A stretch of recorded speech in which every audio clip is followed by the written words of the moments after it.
the G20 through a challenging year. This is a historic G20 summit, the first being held on African soil. This milestone marks a profound shift where the Global South is no longer a bystander, but a co-driver of Global South.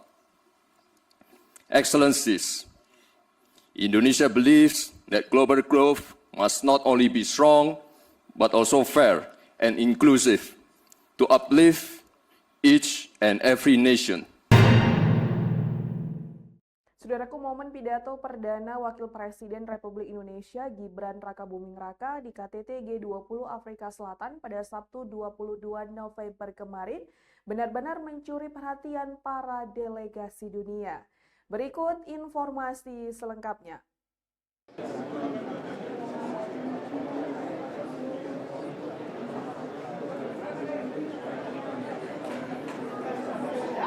Saudaraku, momen pidato perdana Wakil Presiden Gibran Rakabuming Raka di KTT G20 Afrika Selatan pada Sabtu 22 November 2025 benar-benar mencuri perhatian para delegasi dunia.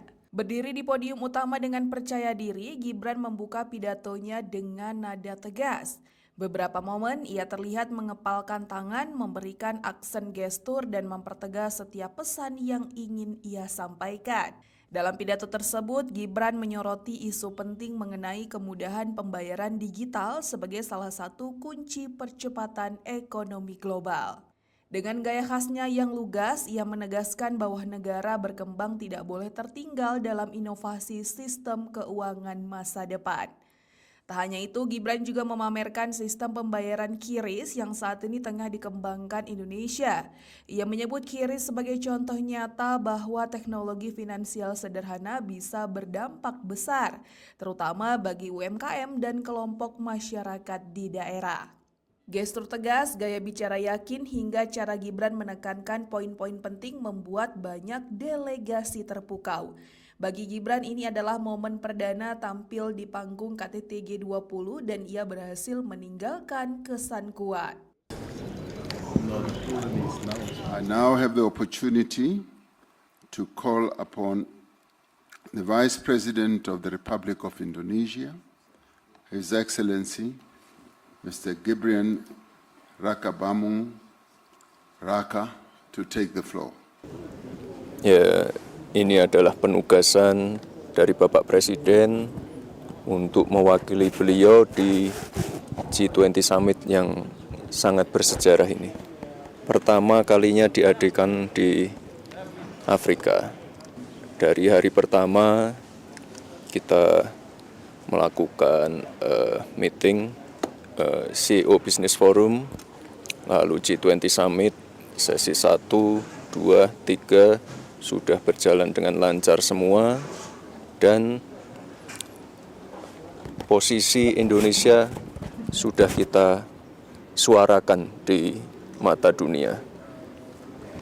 Pesan dari Bapak Presiden juga sudah kita sampaikan di depan para kepala-kepala negara. Saya terima kasih juga ke Pak Menko, Pak Wamenkyu, Pak Wamenlu, Pak Dubes. Acaranya berjalan dengan baik dan lancar. Mempertegas posisi Global South di tatanan global. Mempertegas apa yang sudah didorong dan diinisiasi Indonesia dari 4 tahun yang lalu. Keadilan ekonomi global ini yang secara konsisten Indonesia sampaikan terus. Jadi setiap negara berhak untuk menentukan arah pembangunannya. Yang namanya kerjasama, partnership harus mensejahterakan. Your Excellency, President Ramaphosa, Excellencies, leaders of G20 countries, let me begin by conveying warm greetings from President Prabowo to President Ramaphosa.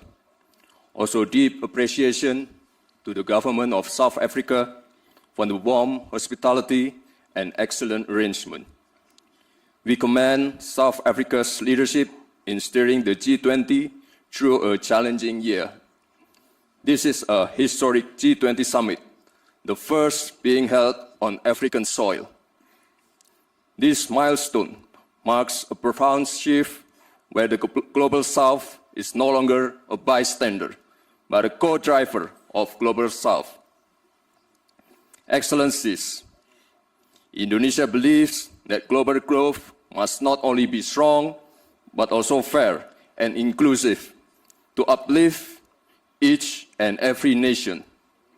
Indonesia welcomes the G20's focus on sustainable finance, yet ambition must go further to close gaps and to pursue adaptation, mitigation, and transition that is just and fair. The world needs financing that is more accessible, predictable, and equal, especially for developing nations, through debt relief, innovative financing, blended finance, and green transition mechanism. Indonesia allocates more than half of our national climate budget, around $2.5 billion annually, to support green MSMEs, agricultural insurance, and climate-resilient infrastructure. Indonesia also promotes financial inclusion. Our national CRIS digital payment system demonstrates how a simple and a low-cost digital solution can push participation in the economy and minimize inequality. Emerging technologies such as crypto asset, digital tokens, including Bitcoin, may create both opportunities and risks. Therefore, Indonesia proposes that the G20 initiate dialogue on intelligence economy. Indonesia believes that every country is entitled to chart its own development path because there is no single model that fits all. There is no such thing called the best method. Cooperation must empower, not dictate. Cooperation must uplift, not create dependency. Thank you.